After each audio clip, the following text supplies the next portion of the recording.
regresamos acá para conversar, seguir conversando sobre los años 80. Creo que cuando uno piensa en los 80, lo primero que recuerda es esta época medio caótica de los apagones y los toques de queda y la falta de alimentos y de cosas para, ¿no? ¿Cuál fue la experiencia de ustedes, por ejemplo, tuya, Rosana, en ese sentido? Bueno, a ver, yo recuerdo toda mi adolescencia estar estudiando con velas, por ejemplo, ¿no? O sea, lo recuerdo de repente más veces. En mi memoria está como que casi siempre era, el apagón estaba en la casa y yo casi siempre tenía que sacar la vela para poder estudiar, ¿no? Ingresé a la universidad estudiando con velas, todos los días llegabas a tu casa del colegio y preguntabas si había luz, entonces para hacer la tarea, antes de que sea de noche, que tuvieras que estar otra vez con las velas, ¿no? Claro. Tener que estar comprando pilas para poder escuchar música con la grabadora pilas porque no había electricidad. Claro, yo nunca usaba ascensor. Claro, había que subir por la... Bueno, yo vivía en Para casa. que no te pase que No, quedas atrapado. ibas a un sitio, yo no vivía en casa con ascensor, pero si te metes al ascensor y estás bajando y hay un bombazo y se tumba en una torre, te ibas a quedar un montón Sí, de había horas. gente que no subía Entonces, tengo los la costumbre de no ascensores. usar ascensor desde esa época. Ajá.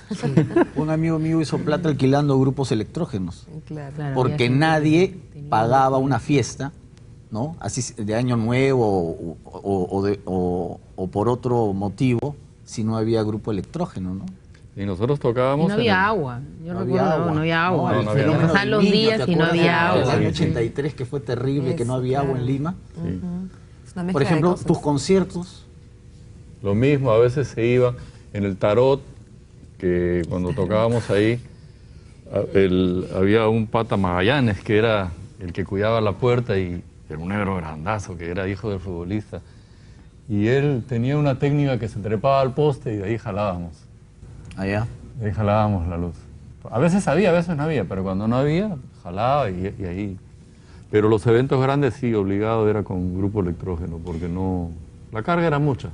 Claro. Yo Técnicamente recuerdo, hubo 2 conciertos de Soda Stereo, ¿no? Y la gente normalmente fue al segundo, ¿no? En la Mauta. Y hubo un primer concierto que mucha gente te dice, no, que ese concierto no existió, pero sí existió. Y claro, yo me acuerdo que ese día hubo apagones y había habido no sé qué atentado y dijeron en la televisión además que no se podía ir al concierto. Yo me escapé prácticamente para poder ir al concierto porque dijeron en la televisión como que no vaya la gente a ese concierto y hubo muy poca gente. Eso era bien común, ¿no? Alertar a no ir a los colegios, a no volver al Claro, colegio, todo, ¿no? Entonces, tuviera mucha gente que era peligroso, ¿no? Así Básicamente, es. ¿no? Entonces, Ahora, lo que está detrás de esos apagones, estas cosas, es el terrorismo, obviamente, ¿no?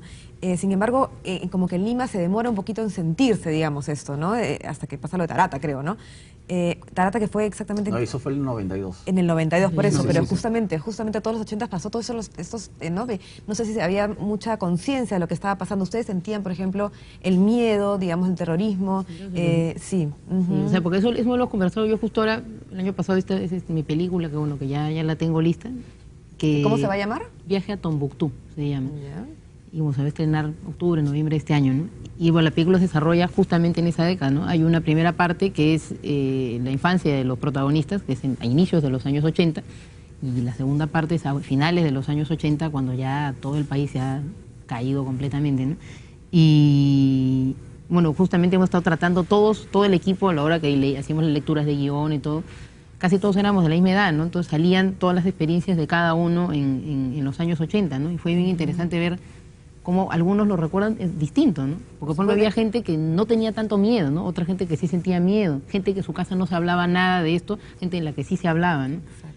En mi casa sí se hablaba, por ejemplo, yo me acuerdo, claro, estaba chica yo, pero por ejemplo yo me acuerdo clarito haber leído en Caretas el caso Churacay, o sea que yo sabía de todas las cosas que estaban pasando a pesar de que tenía 12, 13 años, y me acuerdo que en mi casa sí se hablaba, ¿no? Del asunto, ¿no? Entonces yo no es que fui consciente de lo que pasó en Perú en el año 92 cuando fue lo de Tarata, ¿no? Pero bueno, pero parece que mucha gente en Lima era como que como si no hiciera caso de los apagones y la falta de luz y los bombazos, ¿no? Así se sentían bombas, o sea, se había atentados a cada momento además, ¿no? Claro. Ahora, yo recuerdo cuando ingresé a la universidad, en un curso me mandaron a leer un libro que se titulaba La década perdida y hacía referencia a los 70s. Pero cuando terminamos los 80s, muchos también tenían la sensación que había sido Más perdida todavía. una década perdida, Miki, ¿no? Más perdidas. Sí. ¿Tú qué opinas? ¿Que la década de los 80 en muchos sentidos fue una década perdida para el Perú? Pero ¿por qué dice que los 70 fue década perdida? No, Porque yo estaba Volvamos ahí, citando volvamos ahí. nomás. claro, no, lo Claro. que pasa es que eso tiene un contexto. Yo creo que no lo puedes soltar así nomás porque puede te manda a otro lado. Creo que se refiere a la década perdida de los 70 por el tema que, como era un gobierno militar, eso hizo un atraso gigante que luego se han dado cuenta. En ese momento era una efervescencia de identidad. Yo conocí el Carmen en el 78 y amigos de mi edad, negros campesinos, decían, yo que me iba a imaginar que iba a ser dirigente de la cooperativa.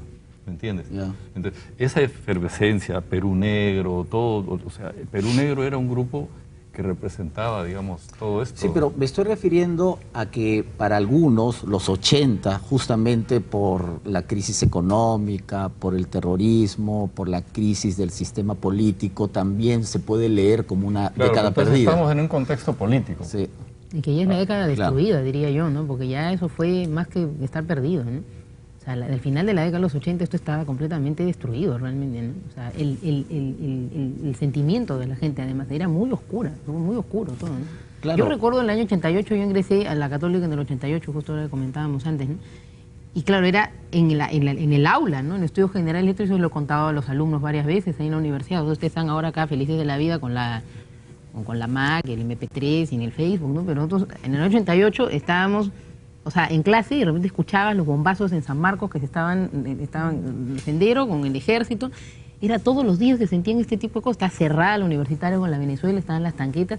Era muy violento, ¿no? Eso es muy lo que tú todo, le dices, ¿no? a los alumnos es casi lo mismo que yo les digo. Sí, O pues, sea, cuando yo estaba los viejos, sentado en las carpetas de ustedes en estudios generales, sí. prácticamente no había norte. Nadie sabía lo que iba a pasar la próxima semana. Y tú les preguntabas a cualquiera, ¿te quieres ir? Y la gente, o sea, lo primero, Claro, agarrar la posibilidad de largarse, fuga, se ¿no? La largaron, ¿no? época, ¿cuántos amigos del colegio terminaron yéndose al extranjero todo, porque aquí no todo, encontraron todo. futuro? Claro, La mitad de mis amigos viven fuera. lo único bueno que esa ley de que en tiempos de crisis hay más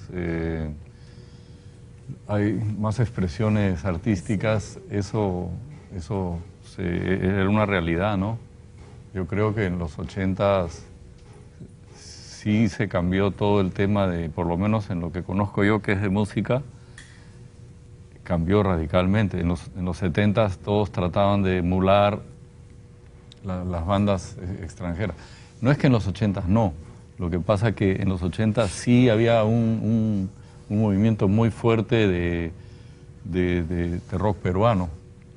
En los 70s había, y muy buen rock peruano, pero fue muy complicado. Yo recuerdo, para mí una de las influencias más grandes que tengo es la banda El Polen, que es una banda como de hippies que tocaba rock con huayno. Ya. Entonces, había música. Claro, surgen cosas. Surge también, como comentábamos hace un rato, la cultura chicha, ¿no? Con los chapis, tú comentabas, Miki, que los conoces además personalmente, digamos. Sí, me invitaron a su aniversario, lo cual fue muy raro. Lo que pasa que era un poco como el rock había sido elitista y además la radio estaba llena de rock peruano, o sea, había un montón de radios que tocaban rock en español y los artistas peruanos estaban en el puesto número 1, muchísimos de nosotros, entonces se trabajaba mucho y había como un súper movimiento.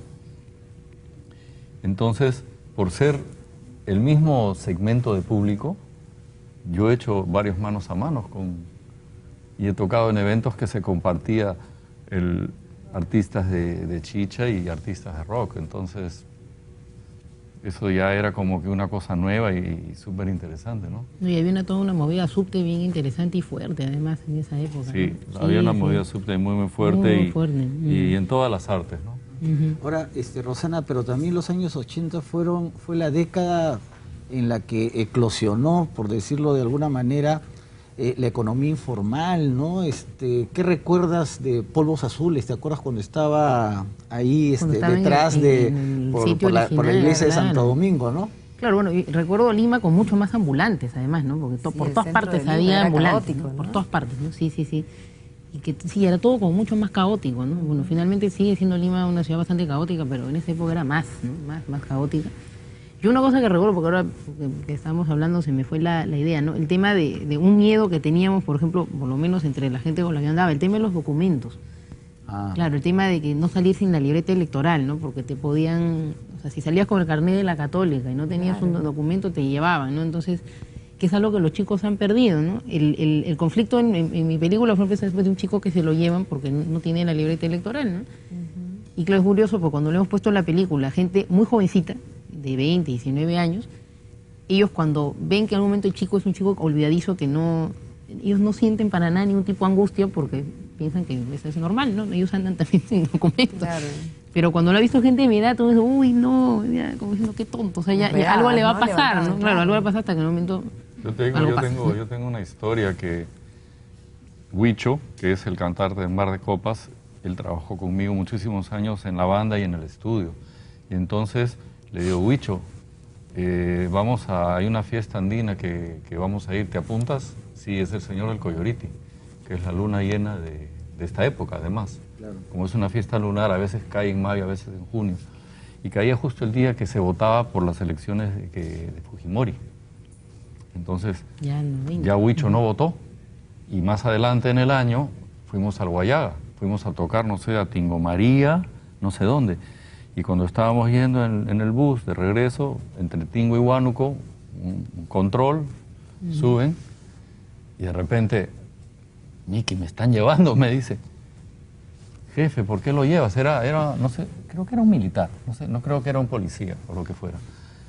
Entonces, ¿por qué lo llevas? Es que no ha votado. La consigna de Sendero Luminoso era no votar. Claro. Entonces, si no habías votado, era porque eras senderista. Era sospechoso, ya. Claro. Un ratito, Miki, con esa historia regresamos después del corte.